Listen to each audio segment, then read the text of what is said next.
The subway mayo incident. Atlanta, Georgia. It was supposed to be just another quiet evening shift at a subway near downtown Atlanta. The kind of Sunday night where the city streets slowed down and only a handful of customers came in for late-night sandwiches. Inside the store, two young employees worked together, making food, cleaning up, and chatting with familiar regulars. Customers sat and enjoyed their meals peacefully.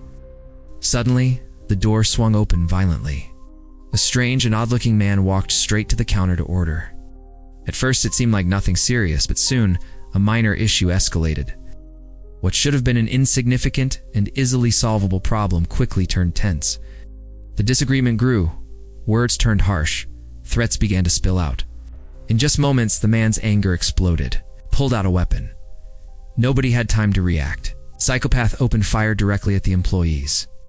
A 26-year-old woman collapsed behind the counter, fatally wounded. Her 24-year-old co-worker was also struck badly, clinging desperately to life. The tragedy deepened when it was revealed that the female victim's young son was inside the store. He witnessed the horror unfold before his eyes. Police quickly responded and arrested the suspect, a 36-year-old man who lived just across the street. He was charged with multiple felonies that same night. Investigators later confirmed the entire nightmare began because the man believed his sandwich had too much mayo. To raise the roof incident, Harriman, Utah. It was just another Saturday night in Harriman, Utah, a quiet suburb located about 30 minutes outside Salt Lake City. Inside a local Domino's Pizza, everything seemed normal. Orders were being taken, pizzas were baked inside hot ovens, and both customers and employees engaged in casual conversations. The night carried the same playful banter that often fills small-town pizza shops. One worker asked, "Since I'm closing tonight, can I get the O?" Another replied in frustration, "No, bro, please, no. Stop asking me. Just shut up and make pizzas," the first insisted. "My O is so good, man. Just look. I got la 69 Diddy and Bopa. Bopa. Badoa Booty. I also got you miles, man. Just please, dude, I want to be on." But the colleague dismissed him harshly. "Shut up. Your taste sucks. That's why your girl left you. Just make the pizzas." Yet in the middle of this ordinary back and forth, chaos struck. Outside, an SUV tangled in a 3-car accident lost control. The driver veered off course, and the vehicle smashed directly into the Domino's. The impact was brutal, but worse still, it ruptured a hidden underground gas line. Within mere seconds, fire erupted, and flames rapidly spread. Onlookers stood in shock as the inferno consumed the SUV. Inside, 2 people were trapped. That's when 2 courageous strangers jumped into action, risking their lives. They pulled the driver and passenger out just moments before the SUV was swallowed by the fire. Firefighters arrived and attempted to contain the blaze.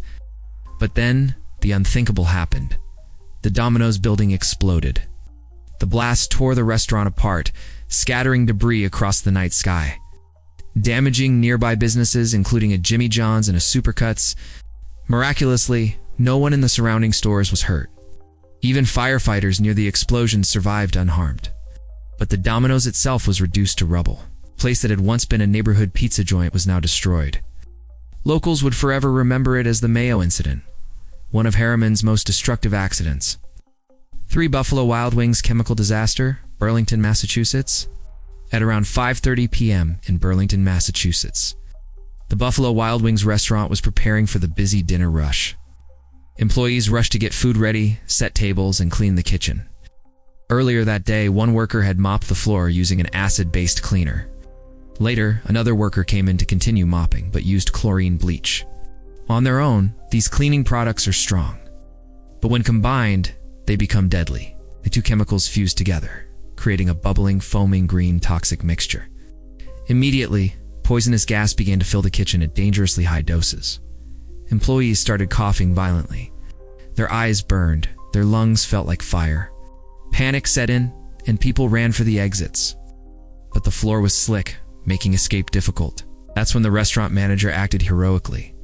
Without thinking of himself, he grabbed a squeegee and rushed to push the chemical sludge toward a drain, trying desperately to protect his employees and customers. But the fumes overtook him. His chest locked, his lungs burned, and within moments he collapsed.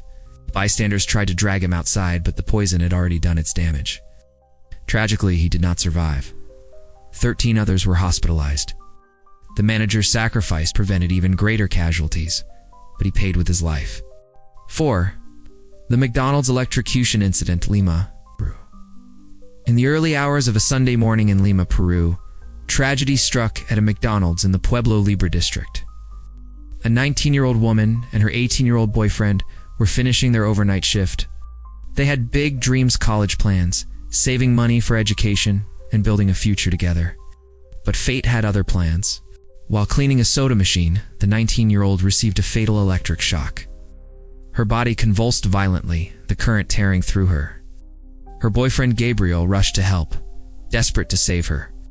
But the moment he touched her, the same electricity surged through him. The shock cooked him from the inside, killing them both almost instantly. Emergency responders arrived, but it was too late. Later reports revealed the young woman had complained of being forced to clean without gloves or boots and being pushed into 12-hour shifts without proper safety gear. Their tragic deaths highlighted the dark truth of unsafe working conditions. 5. Tina's Burritos Factory tragedy, Vernon, California. In Vernon, California, an industrial neighborhood south of Los Angeles, stands Tina's Burritos Factory. For over 40 years, it has produced nearly 1 million frozen burritos a day. But one night, that same factory turned into a nightmare scene. At 9 p.m., a 19-year-old custodian was assigned to clean the plant's giant meat grinder. The machine was packed with burrito meat and had to be cleaned before the next run. Following orders, the young man climbed inside to do his work. Tragically, the grinder was not locked or secured. Somehow, whether by accident or a worker's mistake, the machine powered on. The gears locked into motion. The young custodian panicked, screaming for help as the industrial blades roared to life. But his cries went unanswered until it was too late. The machine began grinding, pulling him into the meat.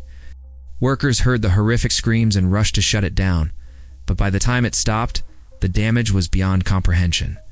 Firefighters and paramedics arrived, but there was nothing to save. His body had been mangled beyond recognition. Gators shut the plant down immediately. What remained was a grim reminder of how unsafe equipment and neglected precautions can turn a workplace into a death trap. 6. Final reflection. Life wasn't always like this. Long ago, we didn't have McDonald's, Buffalo Wild Wings, or Domino's Pizza.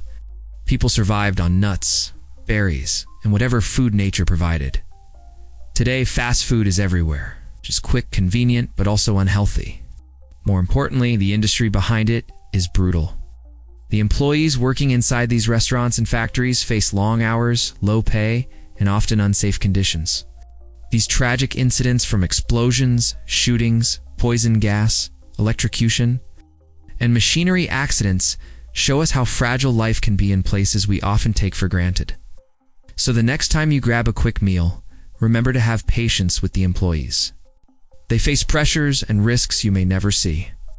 Fast food may be quick, but behind every burger, pizza, or burrito is a worker struggling through a difficult industry. With that said, I wish you a safe and thoughtful day.